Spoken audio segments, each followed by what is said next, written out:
Okay guys, panoorin natin yung mga bagong banat ni Boss Dada kung saan huwag niyong itest ang kapangyarihan ng langit dahil iba pag ang langit ang pumitik.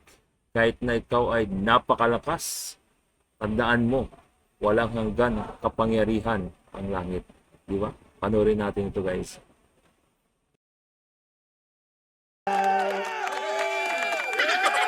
Ang lakas-lakas niyan. Ang angas-angas niyan. Parang walang katapusan ang kayabangan niyan. Tingnan nyo nangyari. Iba talaga kapag tinapik ka ng Panginoon. Kaya kayong mga nandiyan dyan sa posisyon, may panahon pa kayo para magbago. Wag nyo nang itest ang kapangyarihan ng langit dahil walang hanggan yan. Ang buhay natin galing lahat yan dyan. Kaya kapag tinest nyo ang faith ng tao, pag tinest nyo ang relihiyon, ayan ang mangyayari sa inyo. O sige, diretso natin to. Their doom shall be ultimate. Your adversary shall be no more. It will not tarry. It shall happen without delay. It shall happen without delay. Nakakatakot yan. Nakakatakot yan mga bossing. Nakakatakot yan. Kaya nga sabi ko nga sa inyo, ibang manumpa, ibang sumumpa ang mga madasalin. O kasi kapag ang madasalin, sumumpa, nako po, napakatindi ng sapul na sapul ka talaga dyan.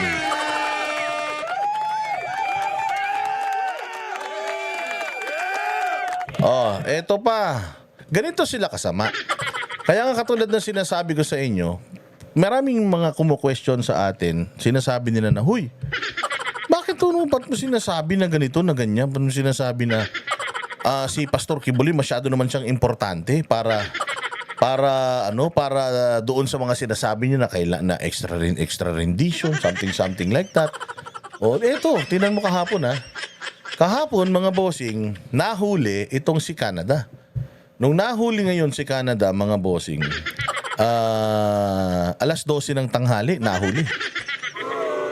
So nung nahuli na itong si Madam Pauline Canada, siyempre nag-message yung mga kasamahan niya sa bahay, nahuli na po si ate. O nahuli na po si mami, si tita, or whoever. Nahuli na po si Pauline Canada. So nung natanggap yun ng abogado, sabi ng abogado, ganun ba? Nako, nahuli na. Sige, pupunta ako doon. Kailangan niya ako. Kasi syempre, ako abogado niya. So pumunta siya doon. Pagpunta niya doon, sinabi sa kanya nung Police Regional Office 11 na wala nga daw yun. Fake news daw. Oy, Perlito Ubano Vlog, maraming salamat sa iyo ha. Daw yun, fake news daw yun, hindi daw totoo. So hindi daw totoo. Nag-message si tapos hindi totoo. Ito may video eh. So may video na itong si Pauline Canada nahuli pero dinidinay ng pulis. Magtataka ka, bakit dinidinay ng pulis? Sinagot na ba ng pulis yun? Bakit nila dininay? Mantakin mo from 12 o'clock, kaninang umaga lang nila ng alas 9, in-announce na nahuli na. So ilang oras yun? 12, 1, 2, 3, 4, 5, 6, 7, 8, 9, 10, 11, 12. So 12 hours na sa 12 hours na sa alas 12. O 12 plus 9, pucha yan. 12 plus 9 equals 21. So imagine, 21 hours na nasa kanila yung tao nang hindi nila ini-inform yung abogado. Mandaming pwedeng mangyari sa 21 hours. Nalaman na lang actually ng mga abogado kagabi doon nung nagla-live. Kung hindi pa binalita ng SMNI na nahuli na, hindi pa nila i-inform yung legal counsel na nahuli na. So nahuli kahapon, inilabas sa media kanina lang alas 9 ng umaga. So 21 hours mga bossing, nakahawak nila itong tao at ilang oras na walang legal counsel ito, which is illegal na illegal. Hindi mo pwedeng i-interrogate yung isang tao nang hindi present yung abogado niya. Hindi siya pwedeng gumawa or pumirma ng kahit na anumang dokumento hanggat hindi ipinapaliwanag sa kanya ng kanyang abogado kung ano yung pinipirmahan niya. Yun po ang silbi ng mga abogado. Mantakin mo, tinry nilang itago na nahuli nila itong si Pauline Canada. Bakit? Bakit tinry niyong itago kung talagang high profile ito at sinasabi niyo na threat to national security? Bakit hindi niyo sinabi agad-agad na nahuli niyo? Ibig sabihin, meron kayong motibo. Yan yung sinasabi natin na ano yung motibo niyo. Noong nagtanong ang kampo ni Pastor Apollo Kibuloy kung anong motibo nyo, nagalit ang presidente at sinabi ng presidente, bakit nyo tinatanong yung motibo namin? Anong motibo nyo?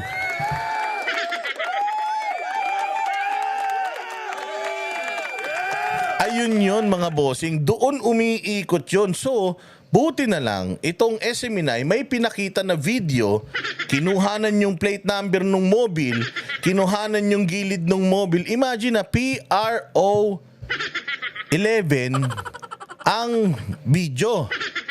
Pero nung nagpunta sa PRO 11, yung abogado, fake news daw, hindi daw totoo. Tapos sinabi na naman nila na Sinabi nila na nakulong daw doon sa Buhangin Police Station. Kasi yung Buhangin Police Station, yun yung istasyon, 2 kilometro ang layo doon sa bahay niya. Tapos ito rin yung istasyon na nakakasakop diyan sa sentral ng Kingdom of Jesus Christ. Kaya nga ang tawag diyan sa Kingdom of Jesus Christ is Buhangin. So sinabi na doon daw, pero according to SMNI, hindi rin daw doon dinala. So saan nila dinala to? Biglang kanina, nasa Krami na. Nasa Krami na, tapos ipinresinta na kanina. Without informing the legal counsel. Kaya nga may something talaga dito. Meron talagang kakaiba dito sa kaso na ito na malalaman mong meron talagang foreign entity na nagpapatakbo dito sa kaso na to.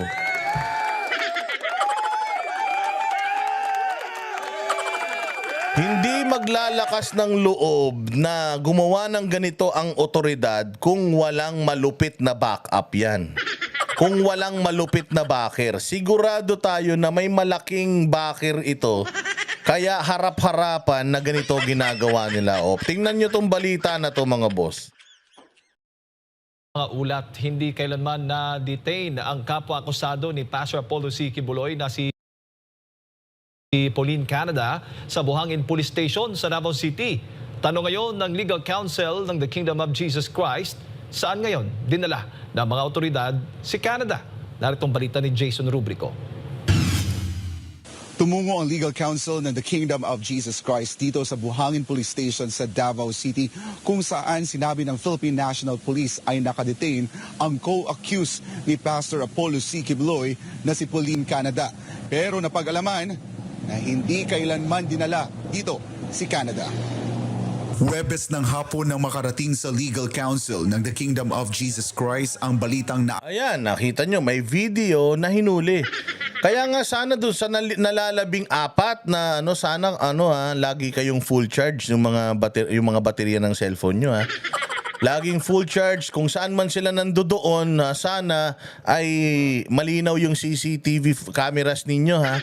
At wag po kayong magpapapressure na patay mo yung video, bawal mag-video, hindi po ha.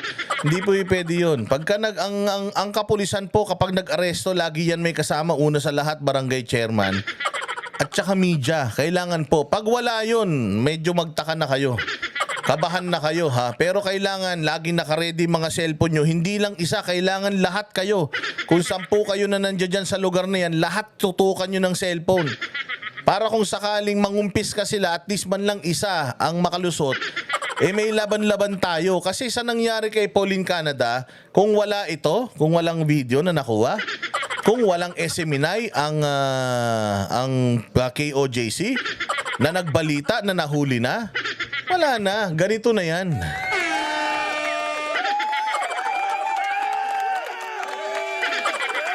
Ganito na yan, mga bossing, maniwala kayo't sa hindi. Oo, kasi imposible naman babae yung hinuli nila. Hindi naman terorista tong mga to. Pero nung nahuli nila, kita mo kanina, Naka-cover lahat, buong muka, pati yung mga braso naka-cover. Kaya talagang magtataka ka, hindi mo talaga malalaman kung ano na mga nangyayari. Aresto na ng kapulisan ang kapwa-akusado ni Pastor Apollo C. Kibuloy na si Pauline Canada sa kanyang pamamahay sa isang subdivision sa Davao City. Pero itinanggi ito ng Philippine National Police Region 11. Hindi ako na-meet ni General Torre kasi wala daw siya. Yung kanyang secretary na pulis ang nag-meet sa akin at sabi, wala kami nadakip. Sigurado kayo? Wala kami nadakip, sir. Fake news yan. Pero biglang binawi ng PNP ang kanilang sinabi na hindi nila nahuli si Canada dahil ang mismong aktwal na pagdakip ay nakunan pala ng video. Yon ang masaklap nun. Dininay ng pulis, tapos nung nakita nila na merong video, binawi nila, ay hindi, nahuli namin pala. Nahuli namin.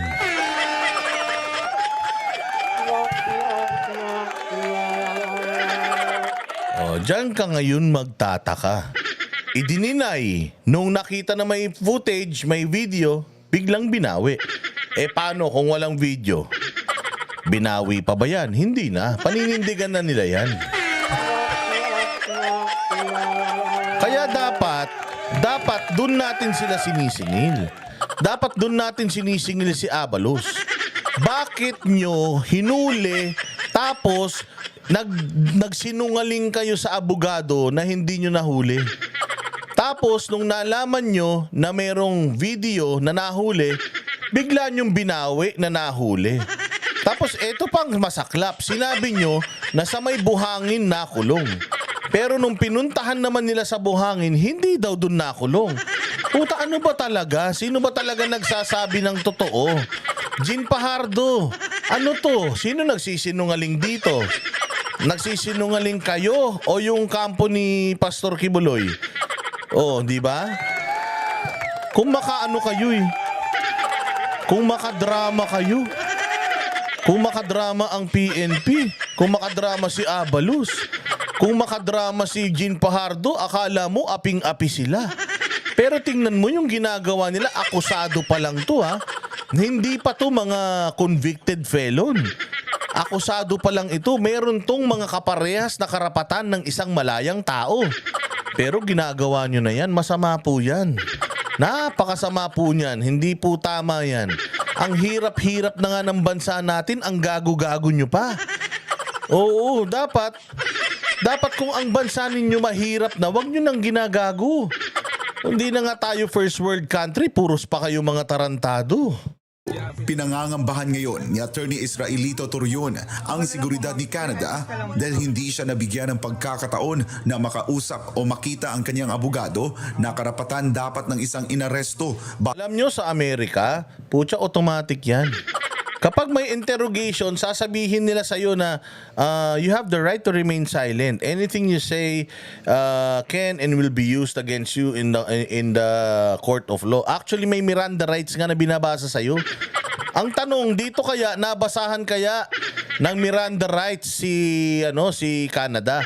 Kasi kung matatandaan ninyo yung mga inaresto nila doon sa may Glory Mountain, yung mga inaresto nila sa Glory Mountain mga minor de edad yung isa doon. Alam mo ba na pinasok sila sa kulungan, never silang binasahan ng Miranda rights?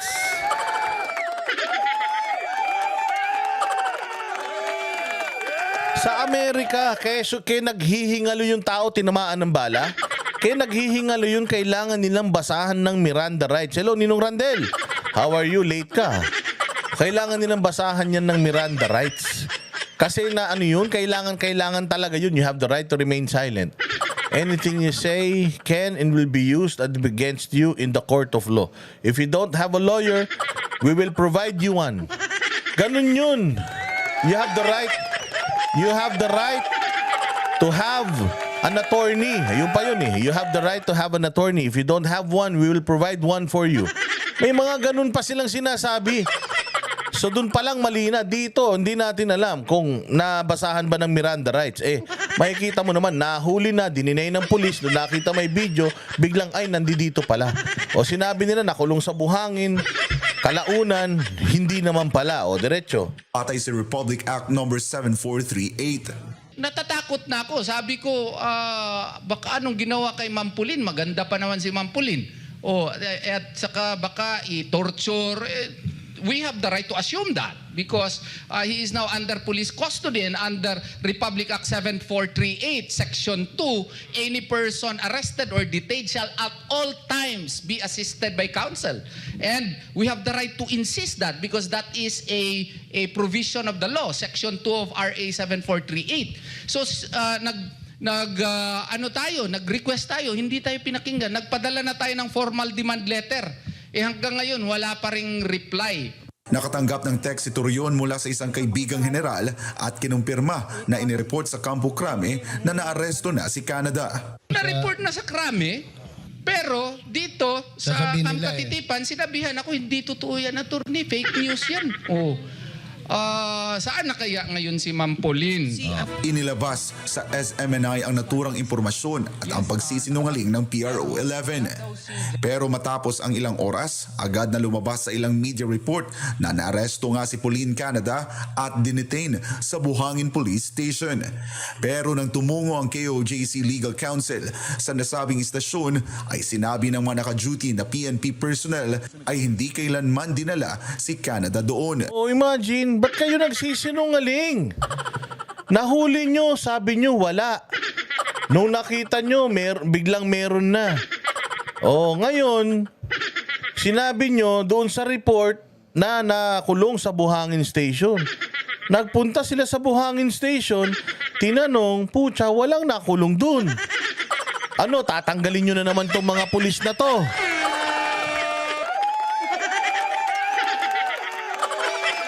O, abangan nyo. Abangan nyo, mga bossing, yung mga pulis na yan, dyan sa istasyon na yan, dyan sa DC-D201, o, dyan sa istasyon na yan, pustahan tayo, relieve lahat yan. Baka mawalan pa ng ano yan, baka mawalan pa ng trabaho mga yan.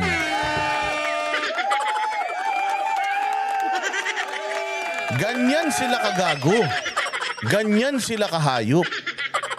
Oh, ano ngayon? Alam nyo na ba? Ito partida, si Pauline Canada lang to. Imagine niyo kung si Pastor Kibuloy to. Ano na kayang nangyari? Si Pauline Canada lang to, ha? Si Pauline Canada lang to. Oh, ginagawa pa nila yan. Papaano ko si Pastor Apollo Kibuloy yan? Hindi ako naniniwala na ito galaw to ng gobyerno natin. May ibang gobyerno. May ibang gobyerno, may ibang entity na nagko-control dito, mga bossing. Maniwala kayo. Napanood na natin yan sa pelikula.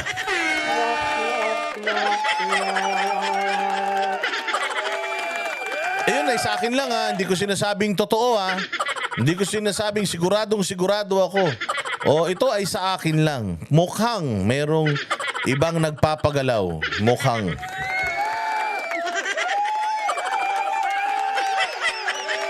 So sigurado, yung mga pulis dito, sorry na lang, kung yung mga hepe nga dyan walang ginagawa pinalit-palitan kayo pa kaya, malamang sa malamang, security guard na kayo sa susunod na buwan. Di umano. Tingnan nyo, malamang sa malamang, umamin kayo na hindi nagpunta dyan, yari kayo. Yari kayo. Abangan ninyo SMNI. Kunin nyo yung mga pangalan ng mga pulis na yan na nagsabi sa inyo na hindi dinala dyan si Canada. Pucha, balikan nyo yan. 1 week from now, tingnan nyo, wala na yung mga yan dyan. Wala na yan dyan. Baka tanggalin pa sa trabaho mga yan. So, after lumabas sa balita na dito nga nakadetain si Miss Pauline Canada, as legal counsels, she has the right na makausap yung mga lawyers niya. So, pumunta kami dito kaagad para i-check kung nandito nga talaga siya at hopefully makausap. But yun, upon checking, hindi pala daw talaga dito dinala ever. Hindi dinala ever. Sinabi sa report, dyan dinala. Putang ina. Bakit kayo nagsisinungaling? Sorry kung nagmumura tayo, ha. Pero nakakatakot kasi talaga to. Nakakatakot to. Imaginein mo kung ikaw asawa mo yan, nanay mo yan, jowa mo yan. Sa tingin mo, mapapalagay ka? Pucha, yung mga abogado walang access. Karapatan niya yun na magkaroon siya ng access sa abogado. Walang access yung abogado sa kanya. Hindi ka kakabahan. Yan yung dapat sagutin ng DILG at saka ng PNP. Puro kayo drama. Abalos, puro ka drama. Ito ang dapat na sagutin mo. Any point in time, hindi siya dinala dito. Dagdag pa ni Attorney Lara Aurea de los Santos, bilang protocol ay dapat dinala muna sa pinakamalapit na police station si Canada kung saan siya inaresto. Okay, so actually, usually, the protocol kasi is, pag nadakip yung tao, dadalhin siya sa nearest police station. And since nadakip siya sa Emily Holmes Buhangin, supposedly, dito talaga siya ide-detain.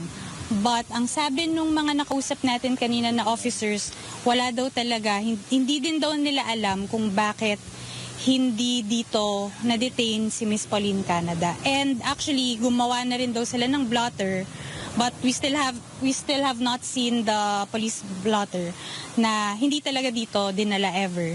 Paliwanag naman ni Torion na ang sinumang lalabag sa Republic Act 7438 ay mapaparusahan ng 8 hanggang 10 taong pagkakakulong. Maaaring maharap sa absolute perpetual disqualification ang lalabag sa nasabing batas o hindi na kailanman makakakuha ng anumang posisyon sa gobyerno. Para sa Diyos at sa Pilipinas kumahal, ako si Jason Rubrico, SMNI News. Oh, ayan.